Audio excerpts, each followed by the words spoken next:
Welcome to our ADUA portal. This is ADUA West Bengal, and we have our guest, Comrade Shubhashini Ali, and salute to Thank you. Comrade Thank you. Shubhashini. First question that we are going to ask you is that we are observing an attack on patriarchy by patriarchy on women in general throughout the country. This is happening, I mean, in an intensive way by the Hindutva forces, BJP, RSS. A, So tell us about that. मैं थोड़ा-सा इसका संदर्भ देना चाहूँगी कि patriarchy कोई नई चीज़ नहीं है। पेट्रियार्की जो भी समाज के अंदर शोषण की प्रणाली होती है, चाहे वो सामंतवाद हो कि बाद में पूंजीवाद हो, वो हमेशा पेट्रियार्की पुरुष प्रधानता का इस्तेमाल करती है, क्योंकि उससे शोषण और भी ज़्यादा ज़बरदस्त हो जाता है और महिलाओं का स्तर नीचे रख कर के उनको हर तरह से सामाजिक रूप से और आर्थिक रूप से उनका शोषण करना और भी ज़्यादा आसान हो जाता है। हमारे देश में in our country patriarchy has got certain other aspects जो शायद दूसरे देशों में नहीं है, क्योंकि हमारे देश में एक कास्ट सिस्टम भी है Hmm. और कास्ट सिस्टम के अंतर्गत जो महिलाओं का अ, स्थान है, वो भी बहुत ज़्यादा प्रभावित होता है। इसको थोड़ा समझना ज़रूरी है। इस कास्ट सिस्टम को ज़िंदा रखने के लिए to keep the caste system alive, women have to be controlled, women have to be denied their rights. हाँ, क्योंकि जो भेदभाव एक महिला का भेदभाव बढ़ा बुनियादी दिया। राइट है, वो है अपना लाइफ पार्टनर को चुनने का राइट। हाँ, तो अगर हमारे यहाँ महिलाएँ फ्री हो जाएँगी, आज़ाद हो जाएँगी, अपने पति को या अपने साथी को और अब तो ऐसा है कि अपने समलैंगिक साथी को भी चुनने के लिए अगर उनको आज़ादी मिल जाएगी, तो फिर वो उसका इस्तेमाल करेंगी और 25-30 साल के अंदर ये वर्ण व्यवस्था, ये जाति प्रथा बिल्कुल खत्म हो जाएगी। इसलिए हमारे देश में जो पुरुष प्रधानता है, पेट्रियार्की है, उसका हमेशा महिलाओं को दबाने के लिए उसके सामने जो मकसद था, एजेंडा था, वो दोहरा था। एक तो उनको मतलब एक तरह से जो सस्ता मज़दूर घर के हाँ, अंदर हाँ, और घर के हाँ, घर बाहर के अंदर और इस रूप बाहर। में इस्तेमाल करने के लिए और दूसरा वर्ण व्यवस्था को मजबूत रखने के लिए उनके जो तमाम अधिकार घर के बाहर जाना, प्रोफ़ेशन में जाना, पढ़ना, अपने मन से दोस्ती करना, इन सारी चीज़ों को भी नियंत्रित करने के लिए फिर साइबर हमारे देश में क्राइम भी तो वो भी पेट्रियार्की का एक बहुत एक बड़ा यहाँ बहुत पर बड़ा या ऑब्जेक्टिव था। अब हमारे देश में और दुनिया में ये देखा जा रहा है कि जितना ये जिसको हम लोग न्यू-लिबरल पॉलिसीज़ कहते हैं, इनके आने से बाद लोगों के समझ में नहीं आया, लोगों ने सोचा कि इससे तो हम बहुत आगे जाएँगे।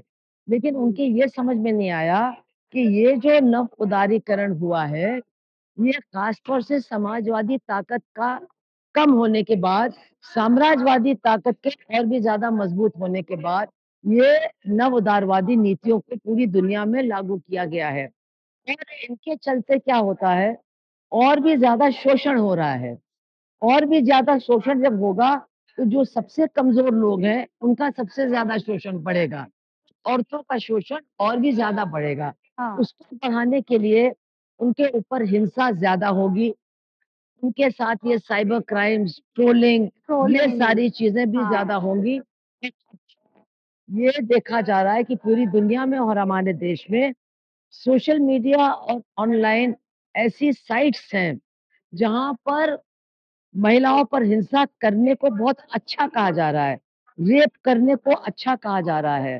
कहा जा रहा है कि ये तो हमारी परंपरा है कि महिलाओं के साथ तो रेप हमको करना ही करना है, इसी में हमारी मर्दानगी है। तो ये वेस्ट में तो इस तरह के साइट्स देखे गए हैं हाँ, और उनको चलाने वालों को अभी ट्रंप ने जेल से बचाया है।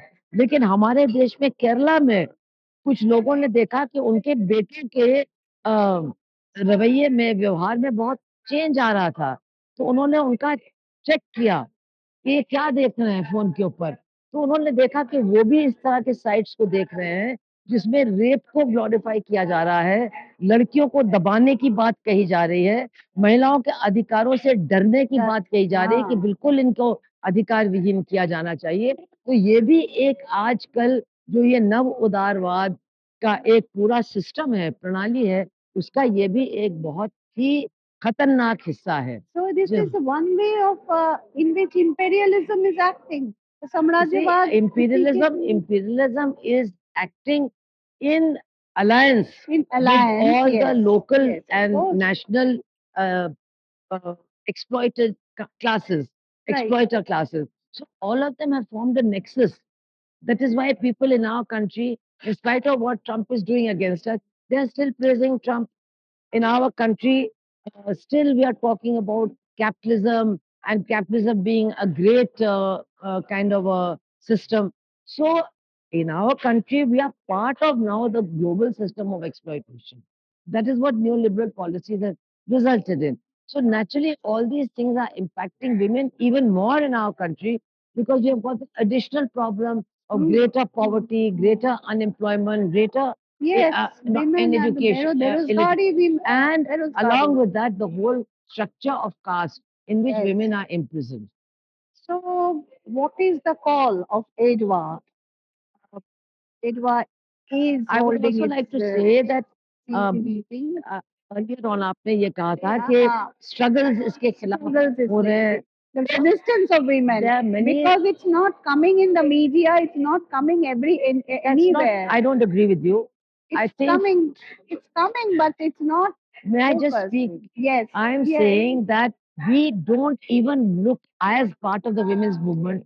We are also not looking at all the struggles of women. Yes. The biggest struggle of women in our country after independence has been the movement of Muslim women against CAA. Mm. We have never seen a movement like this, in which lakhs and lakhs of women coming from the most conservative and patriarchal households came out and sat day and night in dharna for their constitutional rights to assert their rights of citizenship. This was an incredible movement, and in many places, EDWA was very much in support of it. We were there with them. We cannot say that we were leading the movement, but we were supporting it. It was ordinary Muslim women who came out spontaneously because many times their own men folk didn't approve. उनको भी नहीं अच्छा लग रहा था कि ये औरतें दिन रात आकर के बैठ रही थी. लेकिन वो एक इतना जबरदस्त आंदोलन है कि शायद अभी भी हम लोगों ने उससे जो सही सबक लेना चाहिए और जो औरतों के अंदर रेजिस्ट करने का, लड़ने का अपने अधिकारों के लिए जो उनके अंदर मात्रा है, आज भी हम उसको बहुत कम करके आंक रहे हैं. इसलिए हम उनके बीच में उन बातों को अभी भी लेकर के नहीं जा पा रहे हैं, जिसको वो रिस्पॉन्ड करेंगे इस तरह से. वो हमारे लिए एक बहुत बड़ा सवाल है कि we have to identify what are the issues which will arouse women's resistance and their struggles. So we have to take a lot of inspiration from the anti-CAA movement. In the farmers movement also, women played a huge role.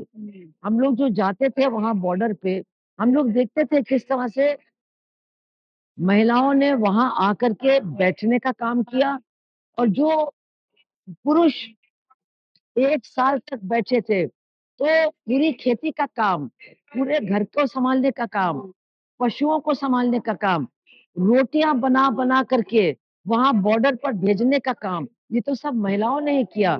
लेकिन हम लोगों ने भी उसका उतना अध्ययन नहीं किया है, उससे जो सही सबक लेने चाहिए, वो हम लोगों ने नहीं लिया है, जो लेना चाहिए। तीसरी बात है कि जो इस बीच में मज़दूरों के बड़े-बड़े आंदोलन हुए हैं।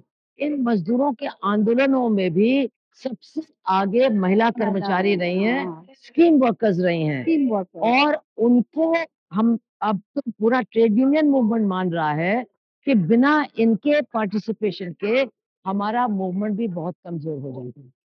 जहाँ पर कोई इश्यू होता है, जो महिलाओं को दिल से छू जाता है, तो वो बहुत बड़ी संख्या में और बहुत बहादुरी के साथ अपने घरों को भी छोड़ करके सड़कों पर आती हैं।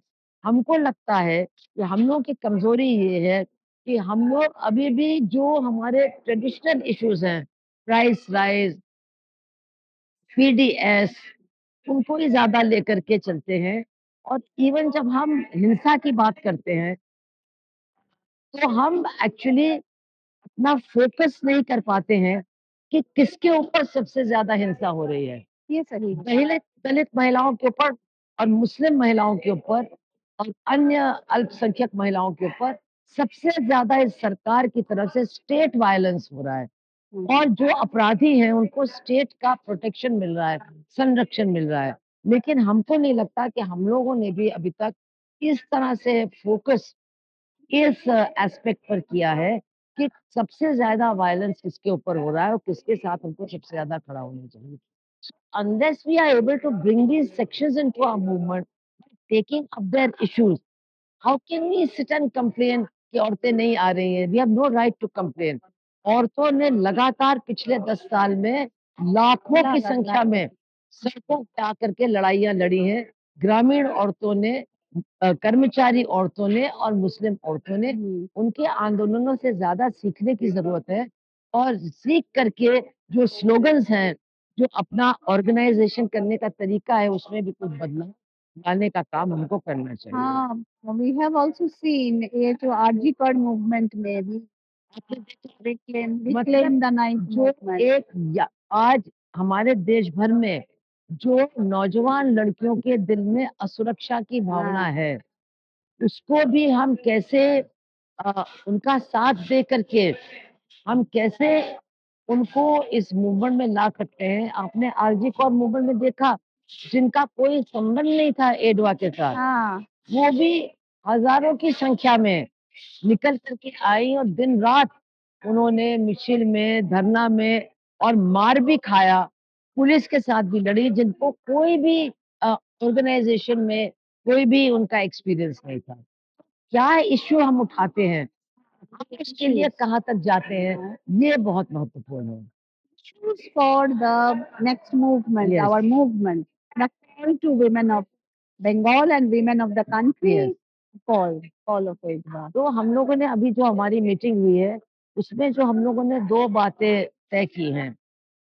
एक तो जो हमारा 15 अगस्त का कॉल है अगेंस्ट मनुवादी वायलेंस, ये बहुत ज़रूरी है क्योंकि हमारे देश के अंदर जो ये तानाशाही की ताकतें हैं, उनको हम मनुवादी ताकत कहते हैं।